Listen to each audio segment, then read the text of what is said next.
of freedom-loving Indians begins to flow, will India attain her freedom. Inqilab Zindabad, Azad Hind Zindabad. जय हिंद और तुम मुझे खून दो और मैं तुम्हें आजादी दूंगा का नारा देने वाले नेताजी सुभाष चंद्र बोस का जन्म 23 जनवरी 1897 को उड़ीसा के कटक में हुआ। बोस के पिता का नाम जानकीनाथ बोस और मां का नाम प्रभावती था। जानकीनाथ बोस कटक शहर के मशहूर वकील थे। बोस 14 भाई बहन थे, जिनमें 6 बहनें और 8 भाई थे। सुभाष चंद्र अपने माता पिता की 9वीं संतान और 5वें बेटे थे। संपन्न बंगाली परिवार में जन्मे नेताजी ने अपनी प्रारंभिक पढ़ाई कटक के रेवेंशा कॉलेजिएट स्कूल में की। इसके बाद उनकी शिक्षा कलकत्ता के प्रेसिडेंसी कॉलेज और स्कॉटिश चर्च कॉलेज से हुई। देशभक्ति की भावना का उदाहरण तो उनके शुरुआती जीवन में ही देखने को मिलता है। बचपन में उन्होंने अपने शिक्षक के भारत विरोधी बयान पर घोर आपत्ति जताई थी और तभी सबको अंदाजा लग गया था कि वो गुलामी के आगे सिर झुकाने वालों में से नहीं है। बोस एक मेधावी छात्र थे जो हमेशा परीक्षा में अव्वल आते थे। 1919 में उन्होंने स्नातक किया और भारतीय प्रशासनिक सेवा, तब की इंडियन सिविल सर्विस की तैयारी के लिए उनके माता पिता ने बोस को इंग्लैंड के कैम्ब्रिज विश्वविद्यालय भेज दिया। अंग्रेजी शासन के जमाने में भारतीयों के लिए सिविल सर्विस में जाना बहुत कठिन था, लेकिन उन्होंने सिविल सर्विस की परीक्षा न सिर्फ पास की बल्कि चौथा स्थान भी प्राप्त किया। लेकिन उन्मुक्त विचारों के सुभाष का मन अंग्रेजों की नौकरी में कहां लगने वाला था। भारतीय सिविल सेवा की परीक्षा में उत्तीर्ण होने के बाद सुभाष चंद्र बोस ने नौकरी से इस्तीफा दे दिया। सिविल सर्विस छोड़ने के बाद वो भारतीय राष्ट्रीय कांग्रेस के साथ जुड़े। उनके मन में पहले से ही एक मजबूत और निडर व्यक्तित्व था।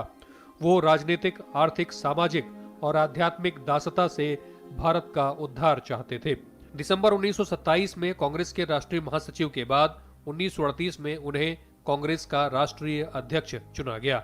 लेकिन नेताजी के क्रांतिकारी विचारों और आकर्षण की वजह से अपने ही वरिष्ठ नेता बोस की निंदा करने लगे। विचारों में मतभेद और बोस की लोकप्रियता पार्टी के कई लीडरों आकर्षण की वजह से अपने ही वरिष्ठ नेता बोस की निंदा करने लगे। विचारों में मतभेद और बोस की लोकप्रियता पार्टी के कई लीडरों को नहीं भा रही थी। इसे भांपते हुए सुभाष चंद्र बोस ने फॉरवर्ड ब्लॉक के नाम से अपनी अलग पार्टी बनाई। जब वो आईएएस से इस्तीफा दे करके हिंदुस्तान आए और गांधी जी से मिले, तो गांधी जी ने उनको अपनी वो भाषण दिया कि भाई देखो, अहिंसा है, अहिंसा से हम हिंदुस्तान को आज़ाद कराएंगे, सत्याग्रह से आज़ाद कराएंगे। नेताजी ने उनको बोला कि देखिए, ये अंग्रेज़ कौम है, इसकी हिस्ट्री पढ़ो।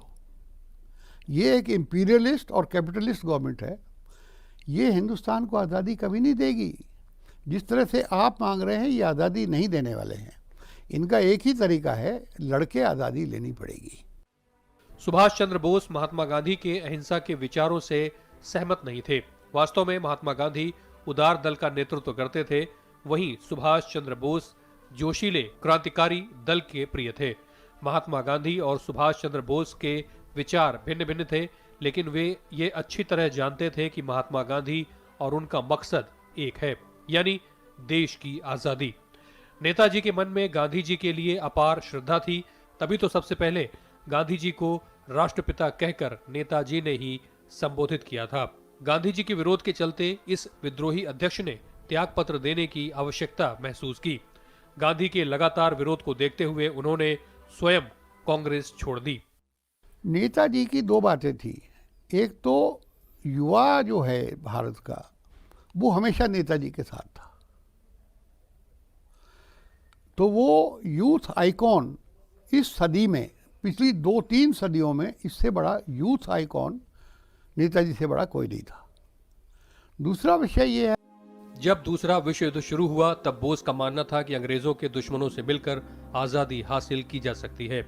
उनके विचारों को देखते हुए उन्हें ब्रिटिश सरकार ने कोलकाता में नजरबंद कर दिया, लेकिन वो अपने भतीजे शिशिर कुमार बोस की सहायता से वहां से भाग निकले। वो अफगानिस्तान और सोवियत संघ होते हुए जर्मनी जा पहुंचे। बचपन से लेकर के और अंत तक वो एक महान देशभक्त, गांधी जी ने खुद बोला है कि इससे बड़ा देशभक्त भारत में नहीं है, ना कभी हुआ है। वो हिंदुस्तान के नंबर 1 पैट्रियट आप मानिए उनको, कि वो पैट्रियटिज्म में, नेशनलिज्म में, और उनका एक देश के बारे में एक स्वप्न था कि हिंदुस्तान को आज़ाद कराना है। सुभाष चंद्र बोस ने 1937 में अपनी सेक्रेटरी और ऑस्ट्रियन युवती एमिली से शादी की। उन दोनों की एक अनीता नाम की बेटी भी हुई। विदेशी प्रवास के दौरान नेताजी हिटलर से मिले। उन्होंने 1943 में जर्मनी छोड़ दिया। वहां से वो जापान पहुंचे। जापान से वो सिंगापुर पहुंचे। 18 अगस्त 1945 को टोक्यो जाते समय ताइवान के पास एक हवाई दुर्घटना में उनका निधन बताया जाता है, लेकिन उनका शव नहीं मिल पाया। नेताजी की मौत का सही कारण आज तक पता नहीं चल पाया है, लेकिन नेताजी सुभाष चंद्र बोस स्वतंत्र भारत की अमरता का जय घोष करने वाली राष्ट्र प्रेम की दिव्य ज्योति जलाकर अमर हो गए। Bureau report.